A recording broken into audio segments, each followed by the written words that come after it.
Noi nu suntem decât poveștile, ci suntem mai bine decât buricele se potcovea la un picior, cu 99 de ochi de fier și tot îi se părea pe ușor. Era odată un om însurat, ce tare s-a mai bucurat, când nevastă dragă i-a adus pe nume un cucușor. I-a dat și un nume. Ce nume? I-a zis Ionică, fiul lui Ion. Și casa lui era bogată, căci pe lângă nevastă și copil el mai avea și o soacră. De ce s-ar face omul fără poamă altă? Mai taci! Și amândouă aveau așa de puțină minte că îți venea să fugi de azi și până mâine. Mai taci! Și cum zicea, Iona nostru era harnic, muncitor, el aducea acasă de toate, era strângător, că toată ziua muncea, el nicio clipă nu se odihnea. În acest timp, soacra și nevasta sa acasă de trebi își vedeau. În pădure eu mă duc, lemne de foc statul. Dăm să mănânc ceva și de grab voi pleca. Poftim, bărbate, ia de mănâncă, poftă bună.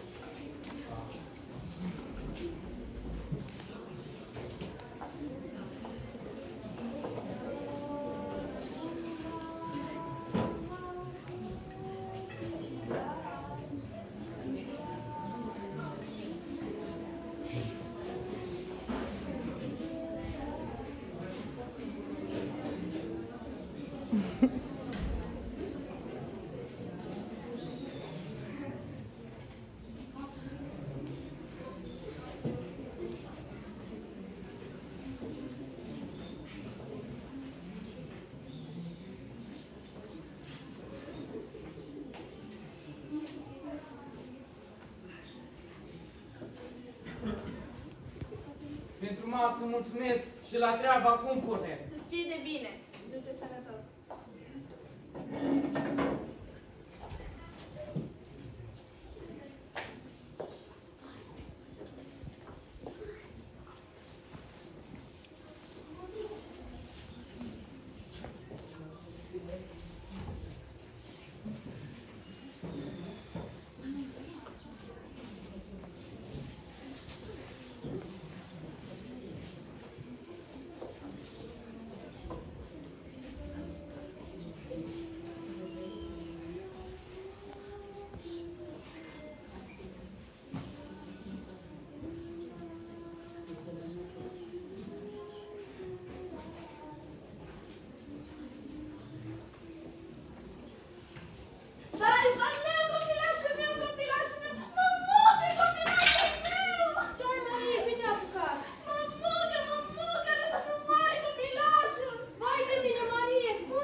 Dacă apoi niciunul mă duc în lumea largă, de vedea cu ochii. Și dacă voi găsi și mai proști ca voi, mă întoarce. Iar de nu.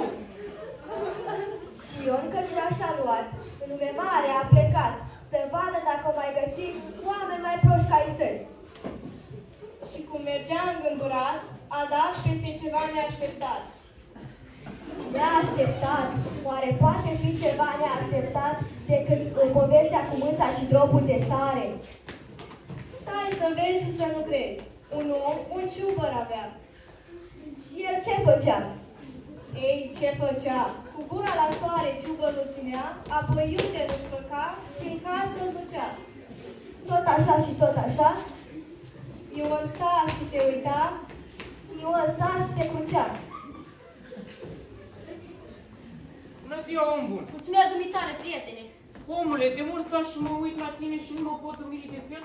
Ce vrei să faci? Dar ce poate fi așa greu de înțeles? Pentru tine o fi ușor de înțeles, dar tu mirește-mă și pe mine. Ia, mă muncesc de vreo 2-3 zile să duc pocitul ăsta de soare în bordei, să am și o lumină și nici că pot. Măi, omule, dar muncești de pomană. Cum așa? Ai vreun topor la îndemână? Cum să nu merg de aici? Ia-l de coadă și sparge-le peretele casei aici. Fă-ți o fereastră și soarele va intra singurel în bordei.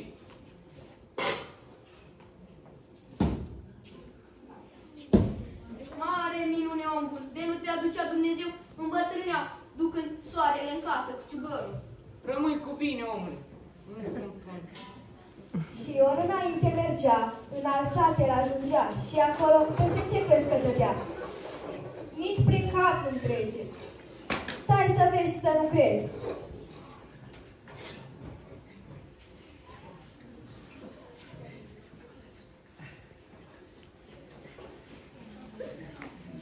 Bună ziua, om bun! Mulțumesc, dumitale, prieteni. Dar ce ești așa, Cătălin? Cum să nu fi cătrănit? Nu vezi ce mi s-a întâmplat? Bă, dar de priceput tot nu pricep.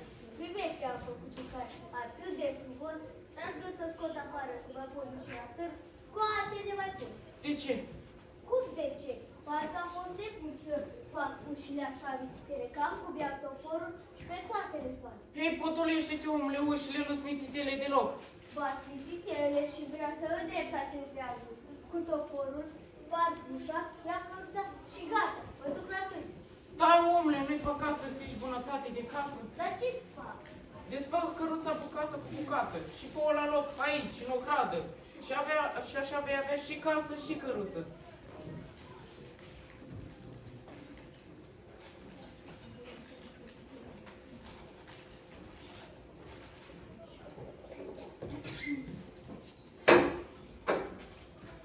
Mulțumesc din suflet, om.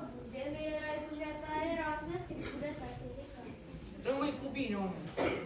Și Ion încă un prost a numărat.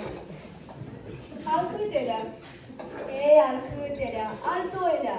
Și Ion încă un prost a numărat și mai departe a plecat. Și acolo ce vedea? Nu m-ar întreba, un om cu țăpoi muncea.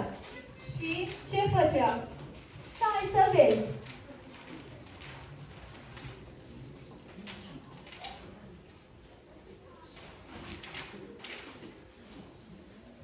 Bună ziua, om bun! Bună să-ți fie inima după cum ți-e căutătura. Dar ce faci aici? Mai bine nu întreba. De ce? Vreau să arunc muncile astea în fund, dar să pui la tapată, scârba sălbată, nu-i de nicio treabă. Degeaba muncești, nene. Poți să blestem țăpări cât ai vrea. Habar n-are de scârbă. Ai un sac? Dar cum să nu? Pune nucile în sac și suie-le binișor în pod. Țăpările este pentru paie și fânul pentru nuci.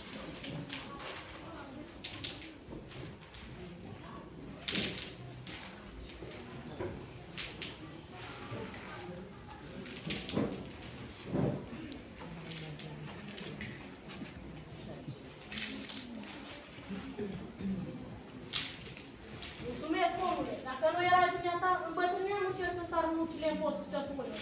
Rămâi sănătos. Și omul pe Ion l-a ascultat și dată treaba a terminat. Și Ion încă un prost a numărat. Al câtelea?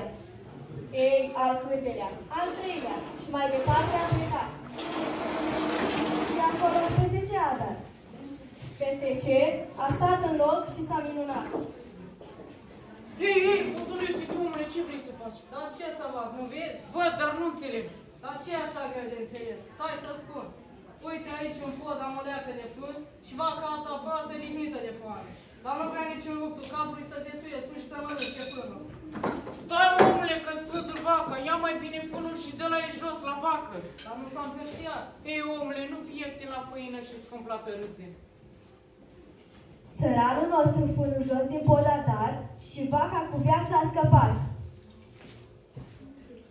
Mulțumesc, om bun, că bine m-ai învățat. Pentru nimic era să încâtui vaca. Și Ion, încă un prost a numărat.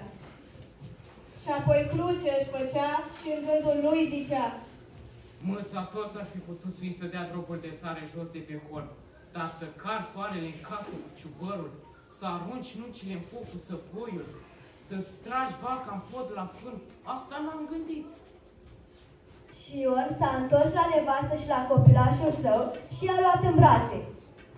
și pe soacră Și mai taci și pe toți a îmbrățișat și le-a spus că sunt mai cu duc decât ceilalți pe care i-a întâlnit în drumul său. și-am încălecat pe oșa și v-am spus povestea așa. Și am încălecat pe o rată și v-am spus povestea toată.